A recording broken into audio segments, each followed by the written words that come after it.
Is it working? Hello? Sorry, I'm just trying to sort out my tech stuff here. Looks like we're up and running.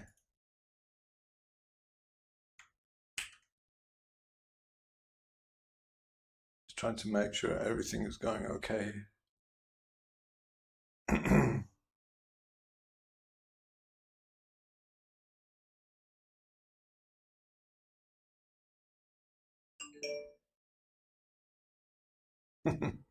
For some reason, Facebook is having a problem. Sorry, I'll just be 2 seconds.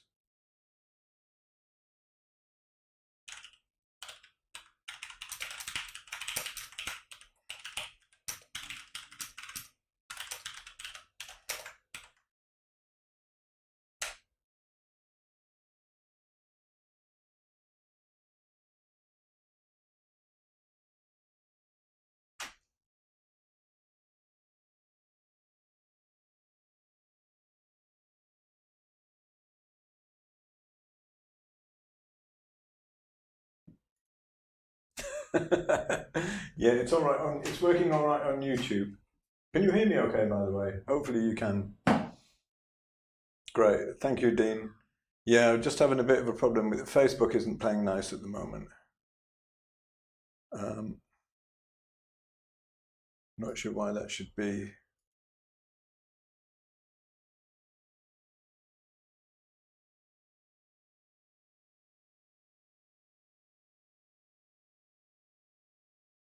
So I'm just going into my places I normally stream on Facebook to let everybody know that it's going to be somewhere else today.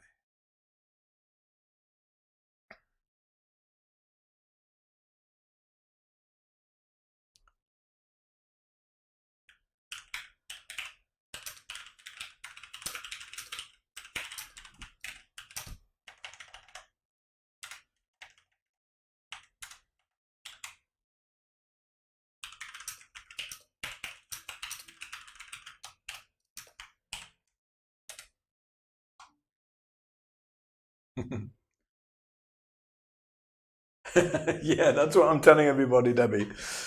Come to the dark side. Facebook is always the problem. That is so true. Great. I'm really glad that you can see and hear me. Sorry, this is a little bit difficult today. It's always Facebook. YouTube is just a much better channel. But that's unfortunate because usually I like to stream to them all at once. But anyway, at least we're up and running. So welcome to another slightly shambolic Thursday live stream. So today I am inspired by spring and all the daffodils in the garden. So I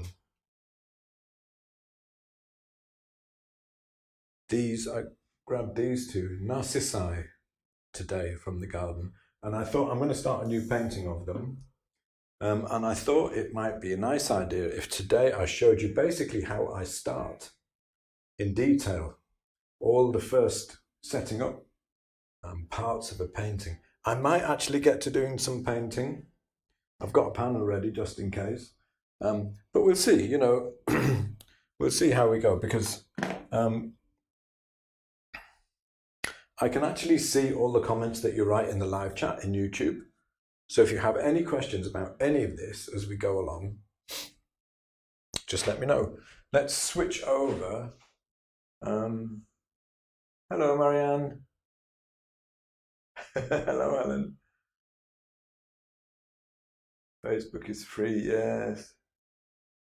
I know. Here. So here I have, let me knock this big light off so it's not too bright. So you can see the palette. Actually, I think for the moment, I'm going to switch over so we just have the palette. It's probably going to be easier for me to show you. Let me move this over to the side of it so it's out of the way. This bit at least is all working. Hello, Kimberly. Hi, Berkan. Good to see you. Berkan, did I pronounce your name right? I hope I did. All the way from Turkey. Very cool. Hello, Matthew. Oh, that's great. So this will be the first live stream. Matthew, I must tell you, they're not always this much of a mess when I'm starting up. Usually, but not always. It works really well. But I do this. There's so much tech involved now with streaming. I stream to two different places on Facebook and YouTube at the same time. Hello, Julie. Really nice to see you. How's the weather in France? And I can set it up as an event, which is really nice because then everybody gets a reminder. Except when it doesn't work, because if it goes down like it just did, because Facebook isn't playing nice, then I'm kind of a bit stuck, okay? But anyway, I wanted to show you some basic stuff about how I go about choosing colors and starting a painting, okay? Right at the beginning. So some of you will recognize these, I know, as Munsell chips from the big book. I'm trying to figure out how I can get this daffodil to stay on there without flipping about. Now these are all chips from the Munsell, the fabled Munsell big book. And here it is, lots of different pages of chips, all of the same hue, but with different values and chromas. Okay, so as I go this direction, they go more towards orange, towards red. There's lots of different pages, you know, these are all the yellows.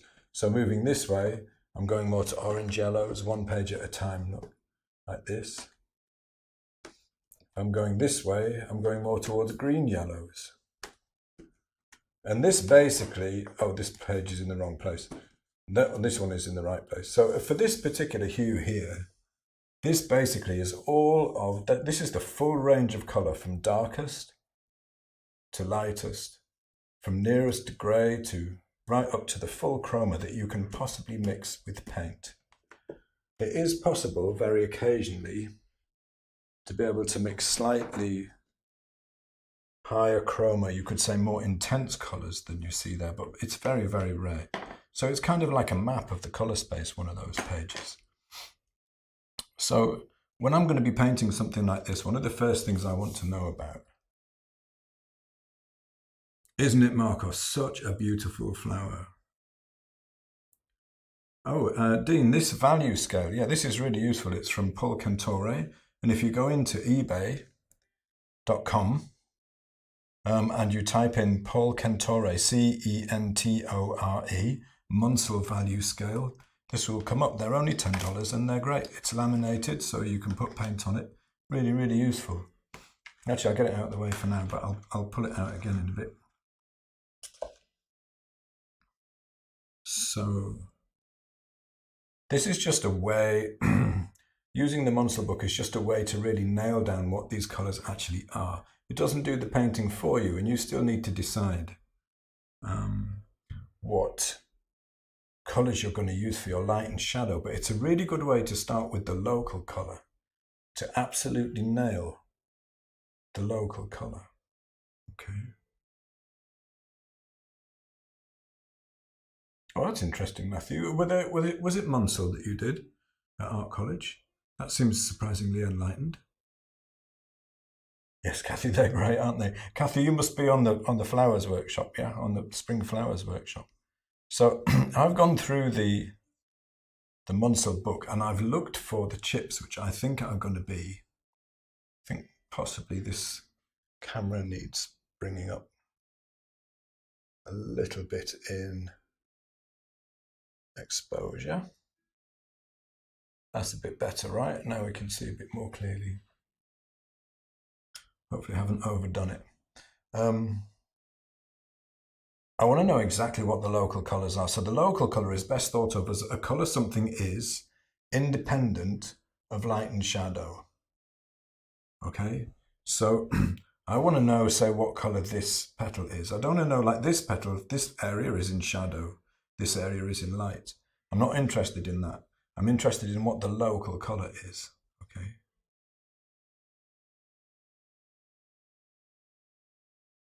And this is very, very close. It's probably, you could say the value is a bit too high, as in it's a little bit too light.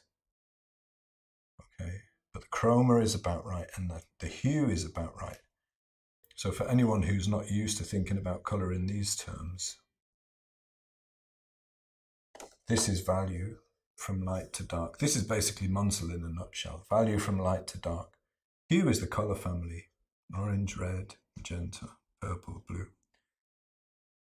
And chroma is the intensity from very near grey to more intense color. So say this one is a little bit too high value. So I'll show you the page I got that from.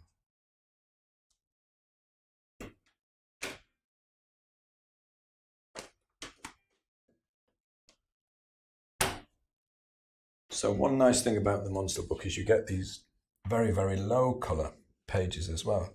Low chroma pages. So this is GY, which stands for green yellow, because this is actually a green. But this is the point. That would be very hard to judge. Because the chroma is so low, it's very hard to judge what hue it really is. So this chip here, the first one that I had out, actually came from this place. So if I went for the next one down, say, and checked that against the flower, that's actually an incredibly close match. So that's what I would call the local color of these petals.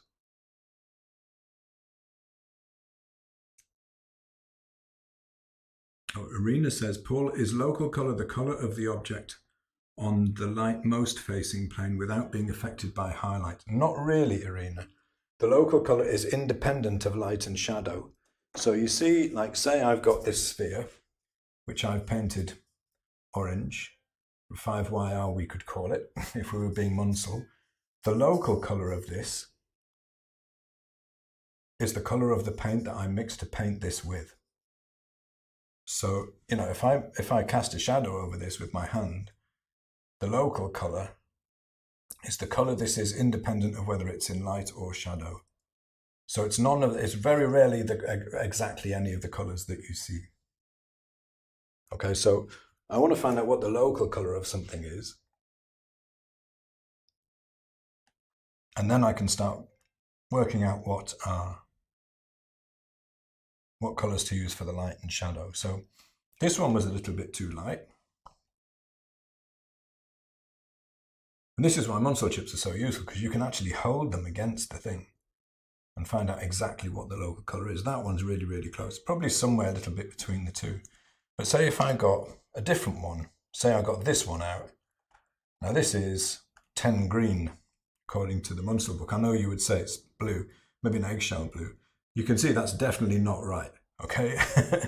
It is definitely the green yellow. So you can actually check, you know, you can get lots of different, whichever chip you think is going to be closest. Like here's another one, which is, this is a red. Again, it's very low chroma, but it's definitely not that, you know. So in that way, we can pretty much nail the local color. So for these outside little radial petals, this is the local color. So for the highlights, in places it's going to go very light. Now this is, in Munsell terms, it's a value 9. So if I get that value scale out again, here's the value 9. That's almost the highest value that we can reach with paint. Titanium white is about 9.5, very slightly lighter than the chip, very, very slightly. So that would be a good color for the light, because it goes slightly higher value than the local color in the lights. And I want a color for the shadows. And this is where I think it gets interesting, because I know it's going to get darker as it goes into shadow. So if you look at the photo that's superimposed, that's a good thought, Donnie. Yeah, blue tack would hold it there. But I want to be picking it up, and also I want to be mixing on here soon. So if I want to think about what the shadow color is, so like the difference between this part here and this part here, and if you look at the photo, you can see that some of these radial petals are in light and some of them are in shadow. what often happens, especially with low chroma colors like this is like almost gray, which is what makes the hue so difficult to see. As the color goes into the shadow, the value drops. And it also, if it's a green-yellow like this, it will move slightly round towards a yellow, towards an orange. The hue will move very slightly in this direction. And I think that's caused by probably ambient light in the room. I'm talking about specific lighting conditions, working indoors, in the studio, in natural light. So these chips, they go down in value, but they are also, you could say they're slightly warmer. This is where the warm shadows idea comes from. I prefer to think of it in terms of it's going slightly round here. From green, slightly round towards orange. The other interesting thing is that the chroma goes up slightly. But that will only happen when you have a very, very low chroma local, okay? So that should pretty much cover my light and shadow colors. So if I mix each of those, then I can mix between them. So I go gradually from the light to the local, and then as it goes down into the shadow, it goes down in value, it goes slightly higher chroma, and it goes a little bit more towards orange. Okay. Arena says, Paul, can the chroma you choose for the flower in light be higher than the chroma of the local color of the flower? Yes, but that only happens with high chroma objects. So for instance, if I get that sphere out again, this sphere, the highest chroma part of this sphere, if it was in light and shadow, let me knock one of the lights off to show you this. Probably going to be doing more talking about stuff than actual painting today, but this is really, I mean, this is crucial to know. So we've got light on this side and shadow on this side. It's a common myth that this is the halftone here. It's a common myth that the highest chroma part of an object is the halftone. It really isn't. The highest chroma part of an object is usually, if it's a high chroma object like this, is the light area. Independently of the highlight here, not that, that's lower chroma, but this is the area of highest chroma, which makes sense because that's where the most light is.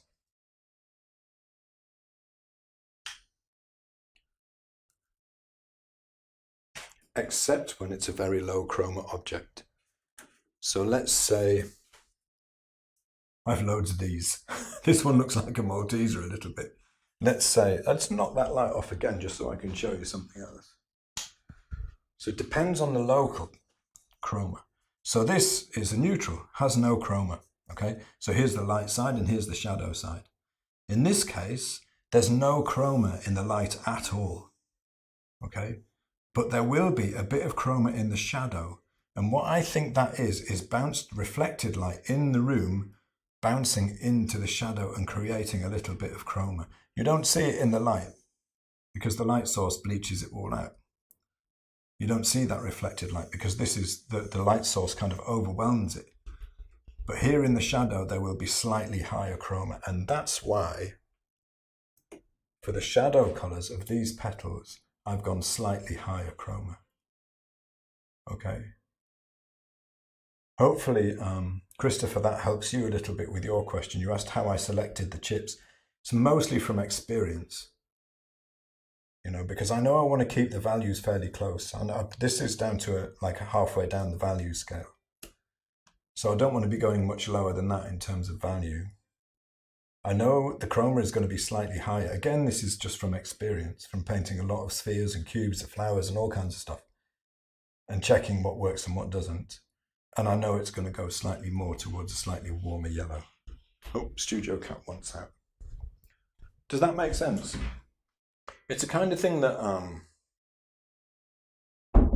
it's very abstract to talk about it in these terms, but it makes an awful lot of sense when you actually paint it, okay?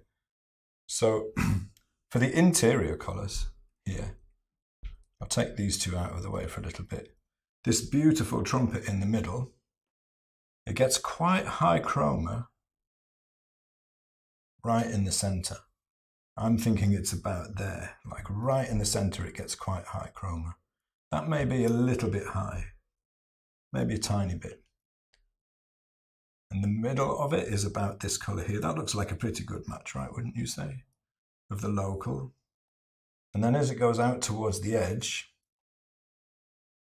it gets a lot lighter. That's a pretty good match for the chroma out at the edge. So for the colour out at the edge. So the inside of this trumpet, it changes, the local colour changes across the surface, right? But we want to paint it in light and shadow right across that surface because some of the light and shadow will be on the edge and some of it will be right in the middle. So I would choose a lower value, similar chroma, but slightly more towards orange, green, yellow for the shadow to go with this colour. And then the same in relation to this colour. There's a lot of different ways that you can approach this, obviously, but this kind of gives me a way in.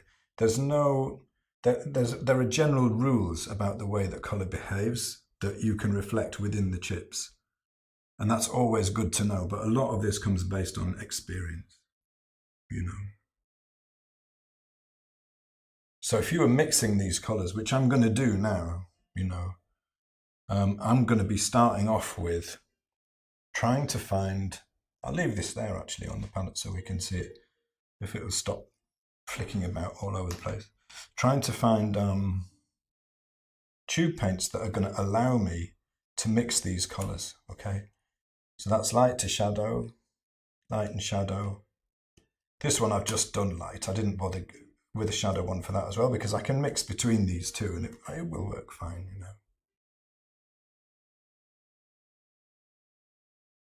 Let me bring this, put the other light back on now. I really shouldn't play with the lights when I'm live. Let's see. It's really likely that I'll forget to put something back on, you know. So, okay. Let's start with this one, say. Now, if you just looked at that colour, you wouldn't think that that was a green, would you? But it is. So I know that if I want to mix these colours here, I'm going to be looking in the general range of green yellows. So what am I going to be thinking about getting out? Not this. That's a cadmium yellow. You can see there, it's way too orange, right? What's this? Cadmium lemon yellow. Or cadmium yellow lemon, Michael Harding calls it. Basically, lemon yellow. That's looking a lot more like it. That's a pretty good candidate, isn't it? Or I've got this one, which is an arrowlide yellow. Very, very good candidate. Generally, the area of the colour space that we're in here, green yellows. So it's a great place to start. So I'm going to put out some of this.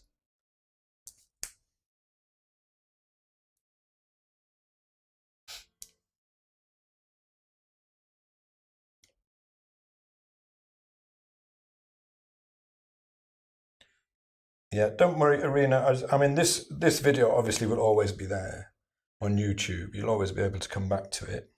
But I also will be, you know, I talk about this kind of stuff quite a lot, so it's bound to come up again.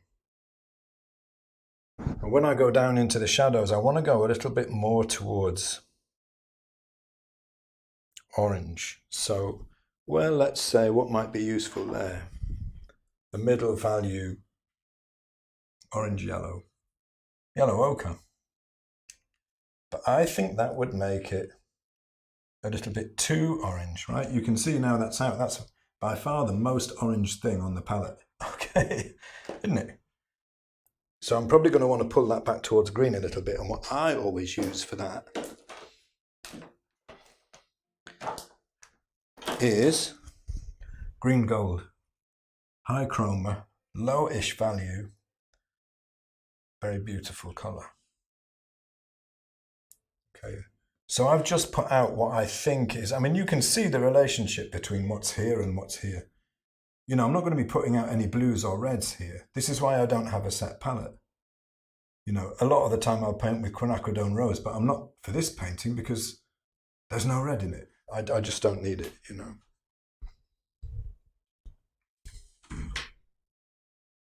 Come on, the little fella.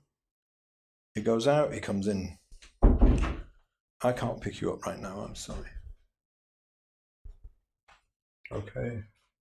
So of course this is only important if you're interested in getting as close as you possibly can to natural colour, to the colours that you actually see. It's interesting to note, by the way, the difference between how this looks on this camera here, on the easel, this flower, and how it looks on the photo. The colours are different, almost everything is different. So if I just painted from that photo, I would probably go a little bit too green, right? It looks more green. The trumpets look more green on the photo. But these colours have been taken from the actual source, from the actual thing, from life, and they're going to be much closer. And that's why I always, especially if I'm going to be painting from a photo, which I do sometimes these days, I'm always going to be... What little man? You want a pat? No. I'm sorry, I'm going to have paint on my hands in a minute though. I always try to make sure that I've got a colour reference from the source. If you didn't have the Munsell chips, you could do this just by trial and error, by mixing some colours and putting them on a piece of card or something and holding it up against the subject that way, and then you could probably get there that way. But this is just like way quicker. And you can also build in knowledge about the way that colour behaves in the real world to the colours that you're mixing this way.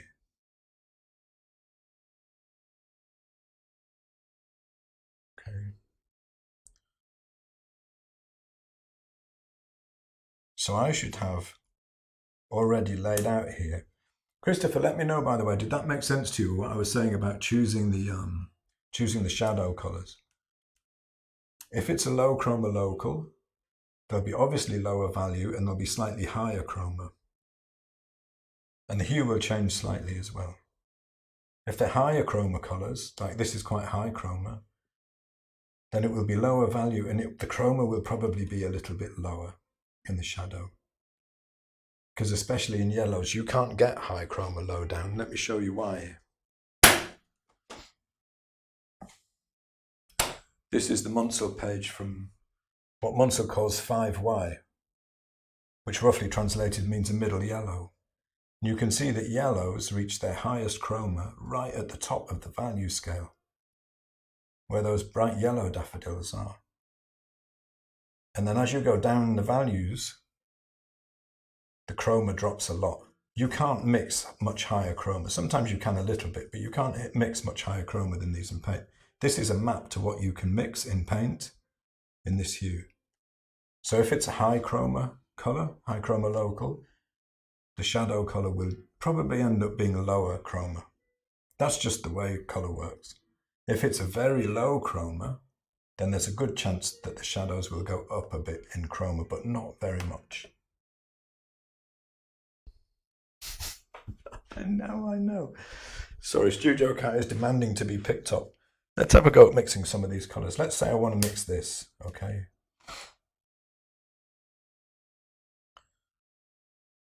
Helps if we can find our palette knife. So, I would probably start with white. Out of all of the colors that I have here, white is the closest to this, okay?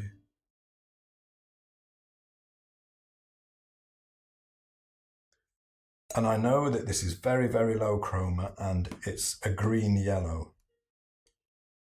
It's a green yellow. So what can I use? These are green yellows, but they're probably a little bit too yellow. That's an orange yellow, but I wonder what would happen if I put a little bit of this in, because this is a green yellow, right? It would drop the value, but I can drop the value a little bit anyway and it would be all right. Now the chroma has gone up too high. My camera is a little bit blown out. It's difficult to get the balance exactly right, especially for colors like this. And if I bring the balance up too much, then camera blows out the lights. If only cameras worked as well as the human eye. Okay, so I'm bringing the value down. The value is probably about right, but the chroma is too high. Already the chroma is too high. So what about if I want to bring it down, bring the chroma down? For this, I would probably use a little bit of ivory black with some white mixed to the same value. And the reason I'd use the black is that this ivory black is basically a blue.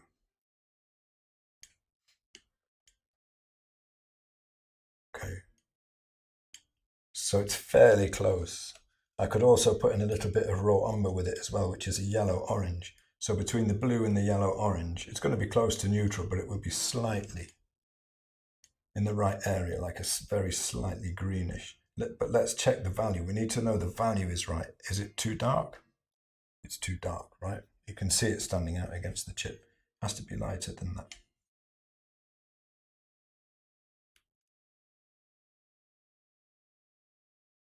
So let's bring in some more white to lighten it a bit. That's the right value. It has no chroma at all, okay? I can take some of this and bring the chroma down with some of this. Bring it down a bit more.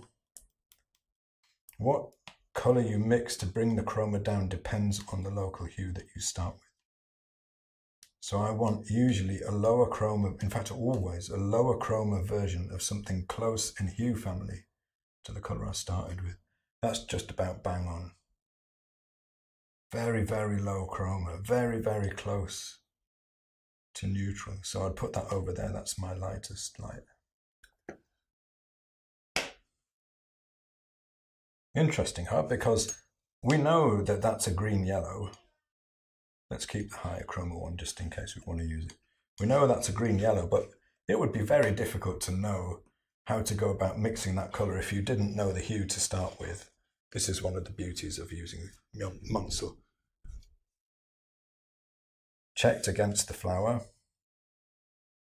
Make sure we've got the right hue and chroma, and then mix it, and the chip tells me that it's a green-yellow. So I know what tube colours to use to get there. So then I want a slightly lower value version. Well, that shouldn't be too hard. I can use the same recipe and just go a little bit darker, right?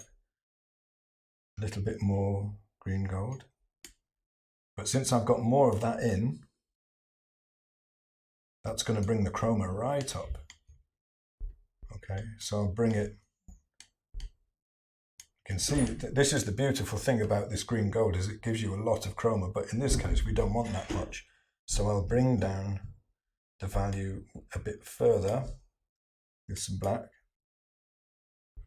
and that will drop the chroma and bring the value down. We're inching towards the color bit by bit, thinking about what needs to change next.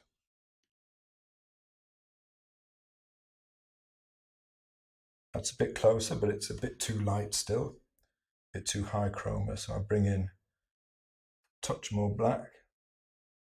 And I'm going to bring in a little bit of raw umber as well. So I'm bringing in that kind of greenish sort of influence.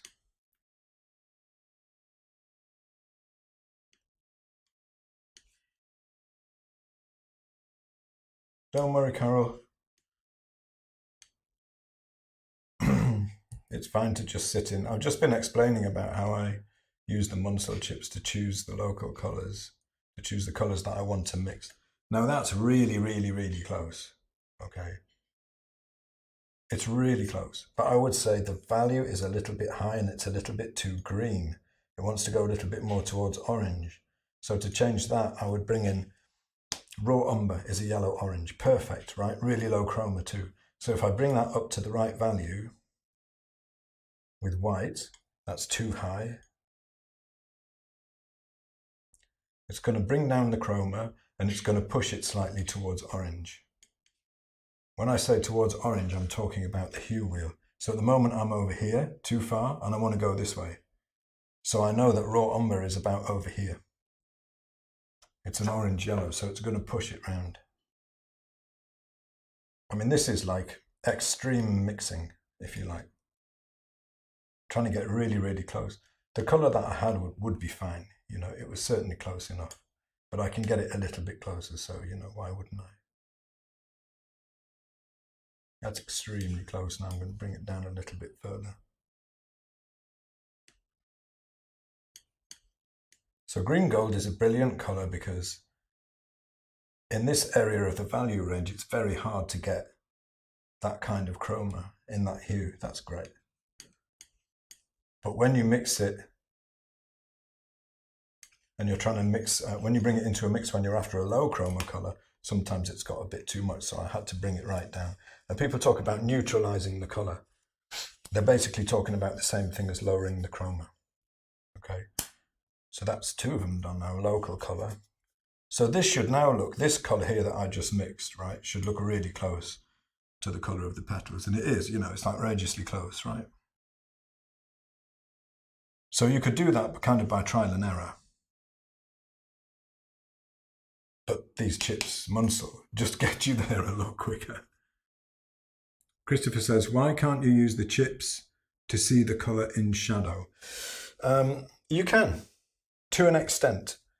There's a complicated reason why it can be difficult sometimes, especially with very light locals, because what you're looking at is a 3-dimensional surface. Like if I'm looking at this cube is in 3 dimensions, okay? We've got shadow and we've got light. But we're painting on a flat surface.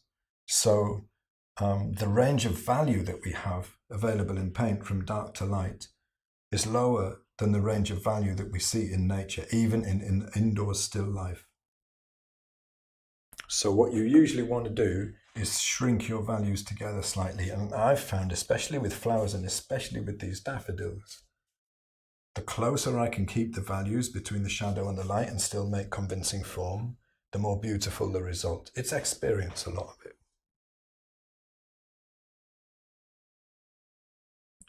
Deborah says, do you always find a local colour of whatever you will be painting first before setting up still life?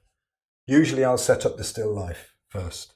I'll be moved by something and set it up. Like I was moved by these daffodils in the garden today. I actually had a different plan for today. I was going to paint silver because I've had quite a few requests for painting silver, how to paint silver, right? It's mostly about the value, spoiler alert. I will do that one another day.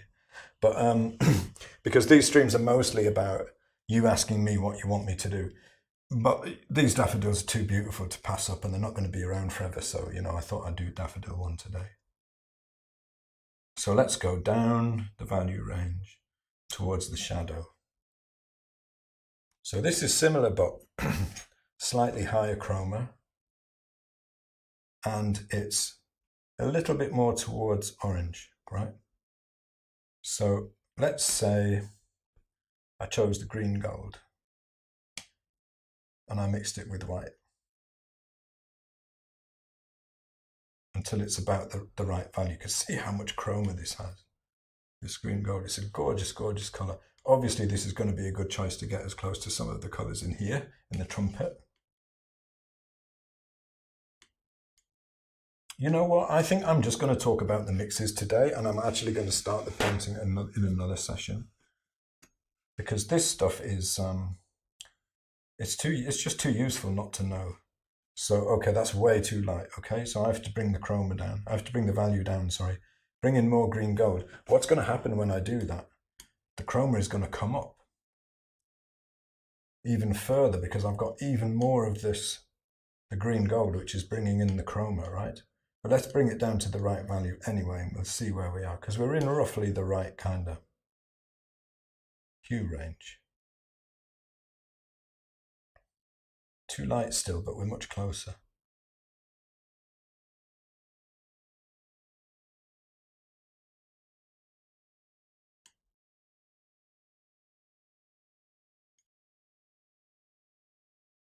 That's about it. The value is about right, but the chroma is too high. And it's too green. So what have I got that can send it more towards orange and drop the chroma at the same time? My old friend raw umber. So I'm going to mix it up to the same value. I've run out of white already.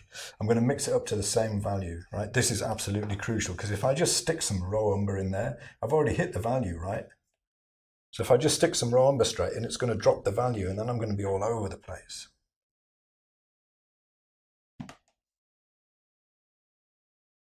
So let's get some white. Now raw umber isn't a very strong tinter, so you usually don't need too much white to bring the value up.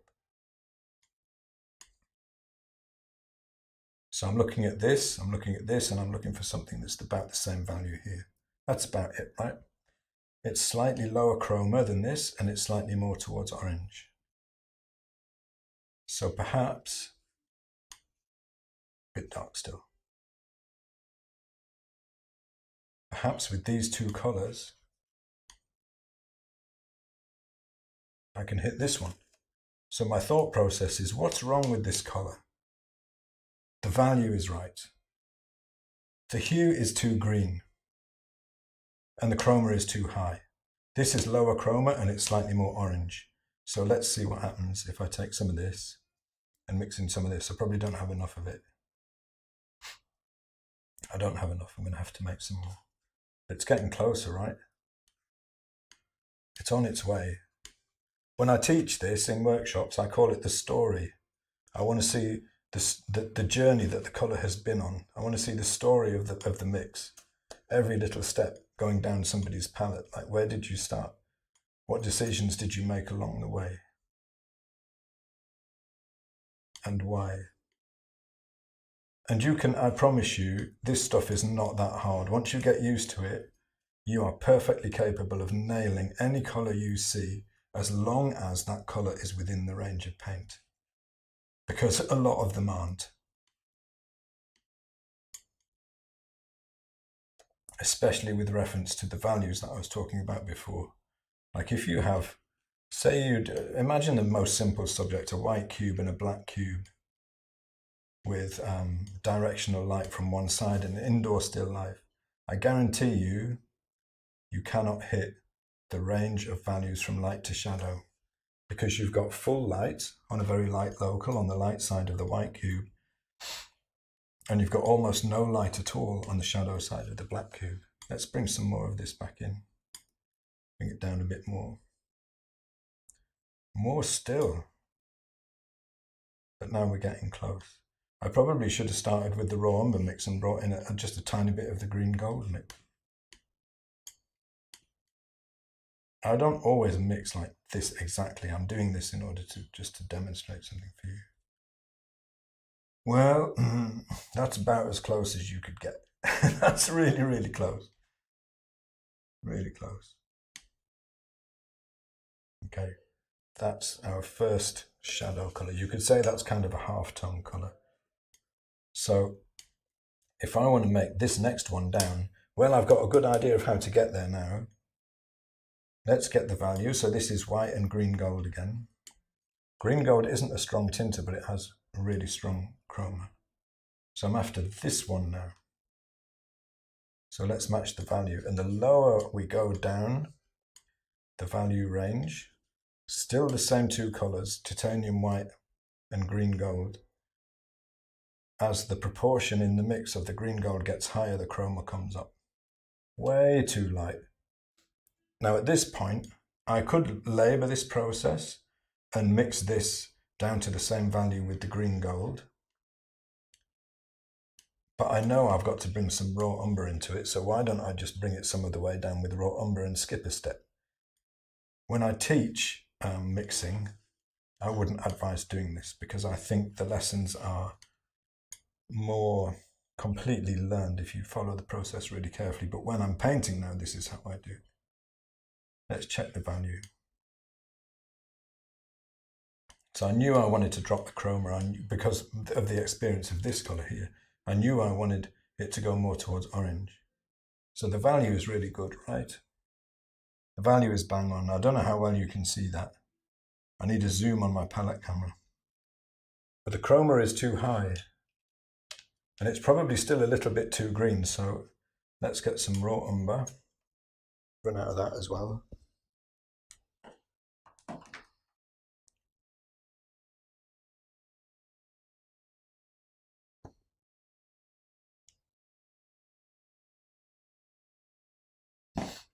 Actually wasn't intending to go this far into detail with the mixing, but this is when you see me mixing and I'm just painting something and I'm painting live.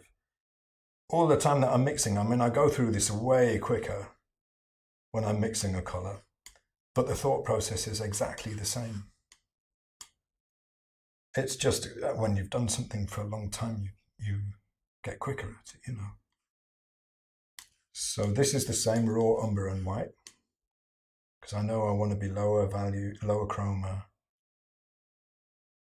and more orange. So that is the same value. So this time I'm going to start with that.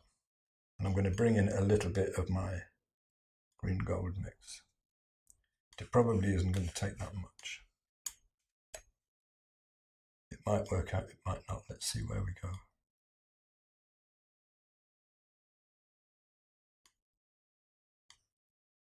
Because as well as swinging the hue towards green, it's also raising the chroma.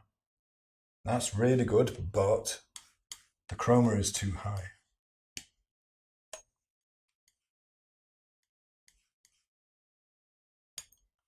And I don't think that raw umber is going to drop it any further, so I'm going to mix black.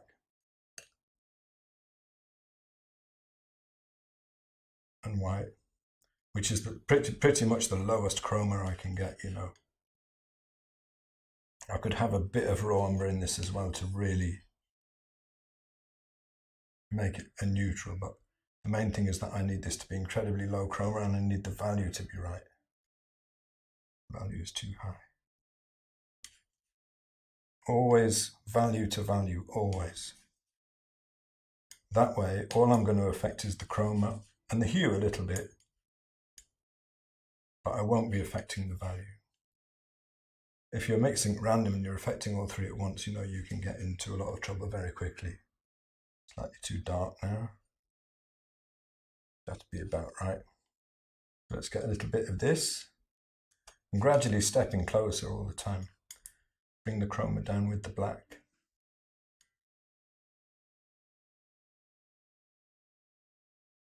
And this may seem obsessive, but I must tell you that my experience has been, if you can take something as incredibly beautiful as this flower and you can actually nail these colors, it almost paints itself.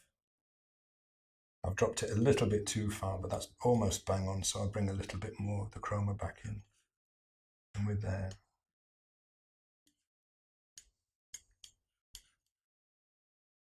Okay. So in a nutshell, let me clean this off so I can show you a bit more clearly what's happened here.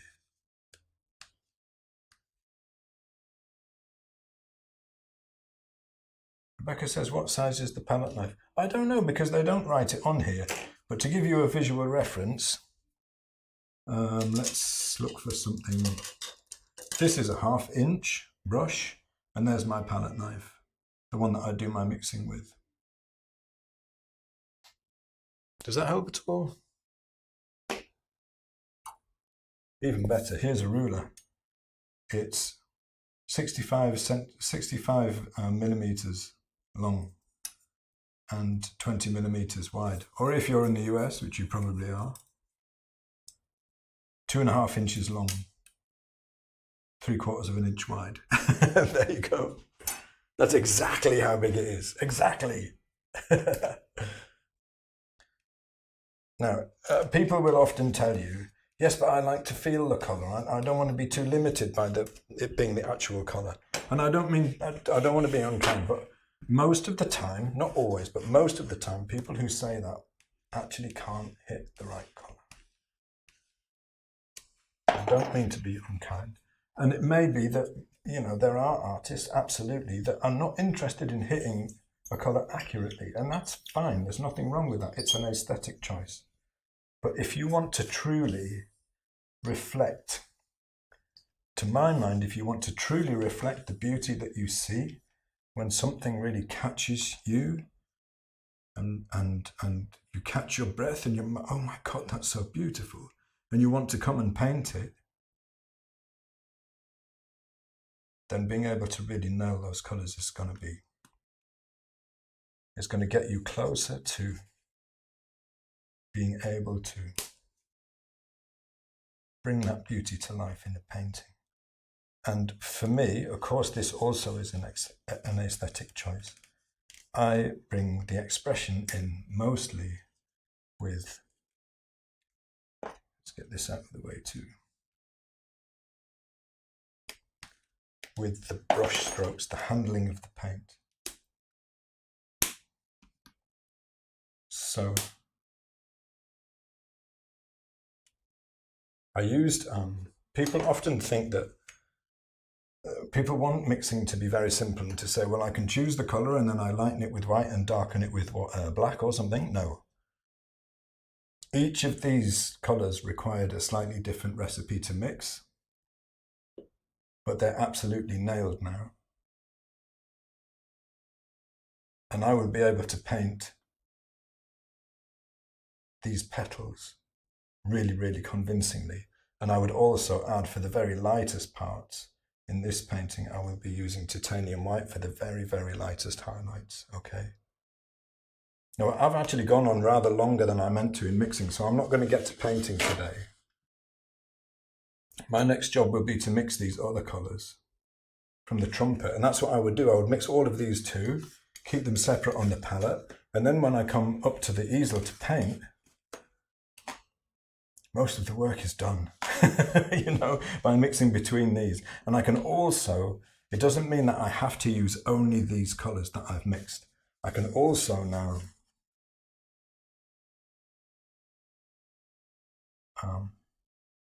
use them as a springing off point if I want. If I feel that I want to bring in a little bit of expression with the colour alone, then I can start from here and I can mix a little bit on the fly as I go as well. And I won't really know if these colours are going to be absolutely the right ones until they're actually on the painting. But I think I'll continue with this over a couple of live streams. I think I'll continue with this painting, so it will become like each of the live streams will be like an extra chapter. I'll put these things together. But I'm gonna end the stream here because I've been going longish time, and it's 7:30 in the evening for me, and I haven't had my dinner yet. Tummy is going to be rumbling very soon. Was that interesting? I was trying to show you basically how I approach mixing the colours for a painting. So I've just picked just one part of this daffodil, just these radial petals, and mixed the colours that I think I will need from the lights through to the shadow. So there you have it. Thank you very much for coming. I hope you learned something today. And it's going to be really interesting when I take these colours, because of course don't forget, even if this paint hardens, when this flower has died, you know, I have these chips, so I can go back to these exact colours again anytime I like. It's almost like cheating. It's almost like it takes a lot of the real difficulty of paint mixing and keeping your colours consistent out of the equation, you know.